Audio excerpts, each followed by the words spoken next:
Hey guys, welcome back to my channel. If you're new here, my name is Lindsay. Today we're going to be doing a review, wear test, and demo of the brand new Ilia Super Serum Skin Tint SPF 40. There's been a ton of new launches lately, which I'm excited about.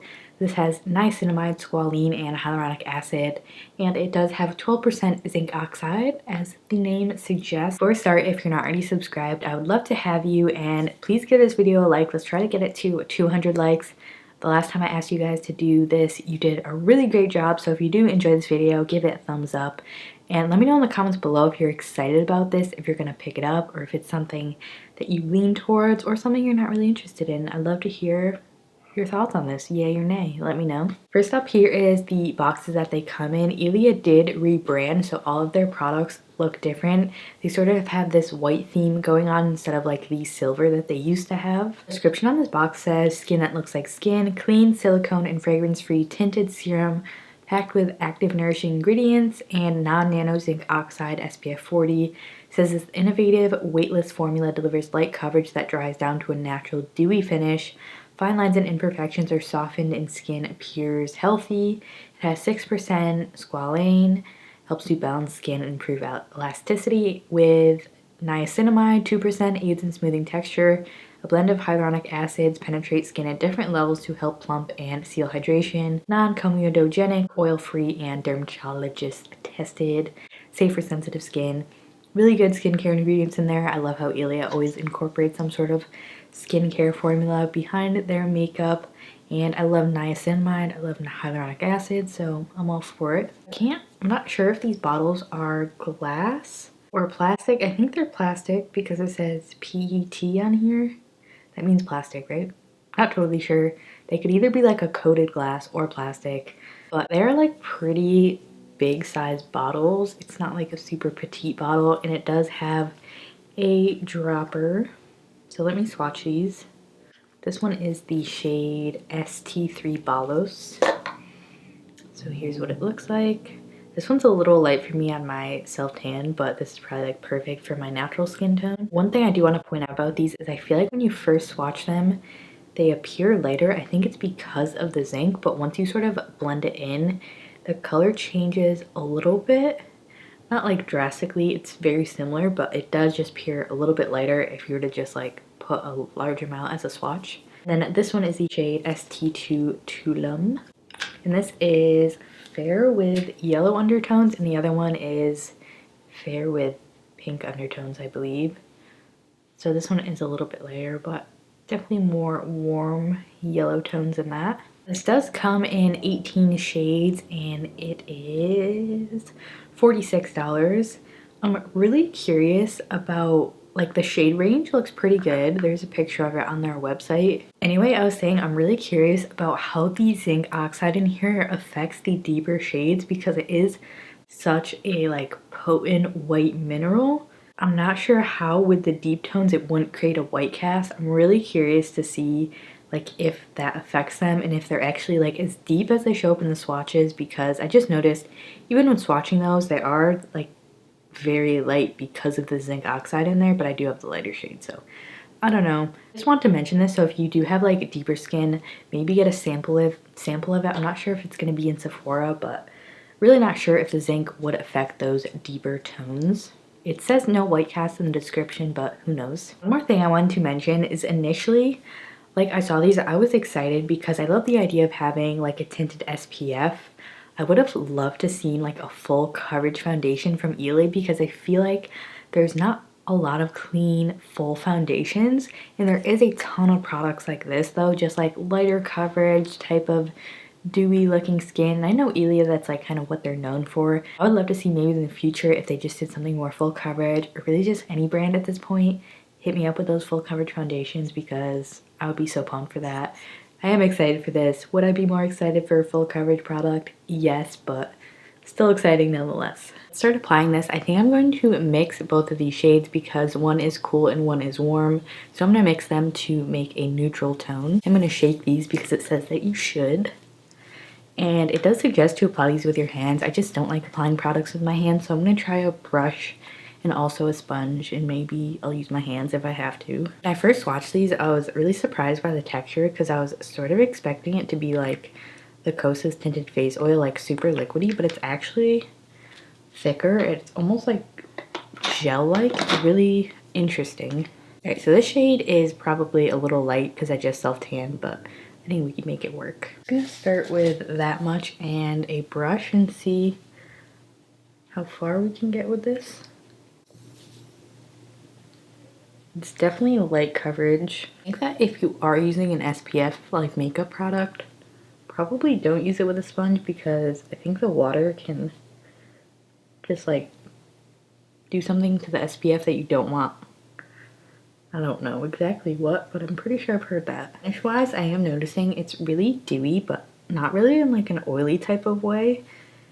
This is such an interesting texture. To me, it feels like a thick gel almost, and the finish, like the dewy finish, doesn't seem like it's an oily dewy finish. It's just like an actual dew. Does that make sense? This isn't really working that well, so I'm gonna go and use my fingers to blend everything in. Here's what we're at so far. I look super pale right now. It's definitely too light for me, but I think this would match my natural skin tone pretty well.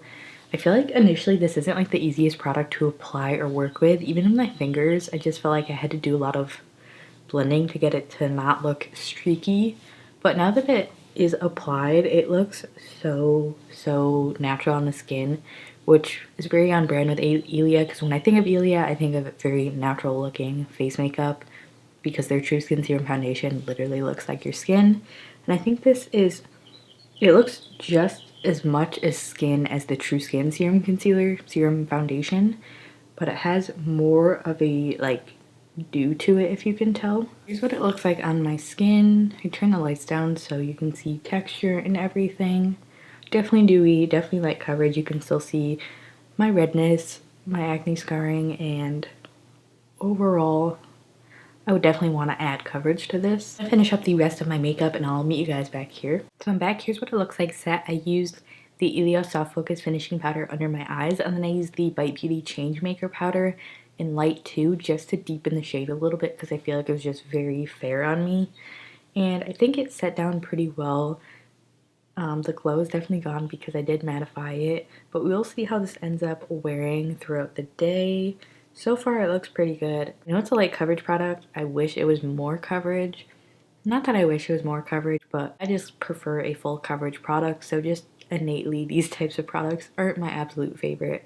But I will wear it, and it does look really pretty on the skin, so we'll see. Guys, I just wanted to come in and check in. It's 4:27. I don't remember exactly when I put this on. It was in the morning. I'm pretty sure before 11. We could just call it 11 though. This has been on for 5.5 hours right now. And I was out and about, went to the beach, ate, got coffee, went to TJ Maxx. Oh, speaking of that, I found Cover FX at TJ Maxx, so I just wanted to like share what I got. This might be like limited edition or discontinued because I've never seen this on Cover FX, like on Sephora or their website, but this is the Rose Gold Bar Highlighting Palette, which is actually so pretty. I have this one on right now, but there's also like a rose gold and just a classic gold, so I thought that was cool. This was like 10 bucks, I believe. And then also the Water Cloud Primer I found. This is like the last one. This was $10 as well. I'm excited to try this. And then this was $5.99. It is one of their shimmer veils, which is like this purpley pretty color. I started off this video with like no eye makeup, and now I have purple eyeshadow. I don't know why I did that, but onto how the skin tint is holding up. It doesn't look like that great. I mean, it didn't really get patchy or wear off. It's still like very much on my face, but I noticed like in my smile lines and just around my nose where I have a lot of dry skin right now, it looks pretty bad. It just like really sunk into my lines and just clung to dry skin. I feel like that's really with any product that does have zinc oxide in it. I notice it really will cling to any sort of textural stuff on your skin. So be aware of that if you did want to pick this up. But I think like the forehead, I am getting oily, but like everything else, it stayed. It looks really pretty and skin-like. That's kind of like the only area I feel like doesn't really look the best right now. But other than those little things, overall, it's doing pretty good. Hey guys, I'm back from my final check-in, and it's now 7 o'clock, so it's been on for around 8 hours. Compared to the last check-in, nothing has really changed. It kind of still looks the same. I've just gotten like a little bit oilier, And overall, it's just that same area I pointed out before, like my nose and around my mouth, dry, but I'm gonna have to exfoliate and try to use this again and maybe use different powders because that might have affected how it performed. And also maybe try layering it under foundations just as like an SPF and not really as a foundation on its own. I'll definitely have to play around a lot more with this and update you guys. I'll update you in future videos, so make sure you're subscribed. If you want to hear more about this, I'll definitely be using it again. But overall, I think if you like light, dewy coverage products and you want something with SPF, I think you would really enjoy this. But if you're more like me and you just prefer more coverage, I don't think this would be like a good foundation for you because it is very light coverage and it is very dewy. So if you have oily skin, I don't think this would really be your favorite either. I think this would be like a nice beach product, if that makes sense. Like you're going to the beach and you just want SPF but a little bit of coverage. I think it would be nice for that. But other than that, I'm not super thrilled with it. Again, I will have to play around and just see how it works with other products. But yeah, that was about everything I wanted to say. Alright guys, that was it for my review of the new Ilia Super Serum Skin Tint. I will put a link below where you can grab these if you're interested in trying. Thank you so much for watching. Don't forget to give this video a thumbs up if you do enjoy it, and don't forget to subscribe so you don't miss the next new foundation launch, because you guys know I'm always ready to hop on that and review it ASAP for you guys. But thanks again for watching, and I'll see you in my next video.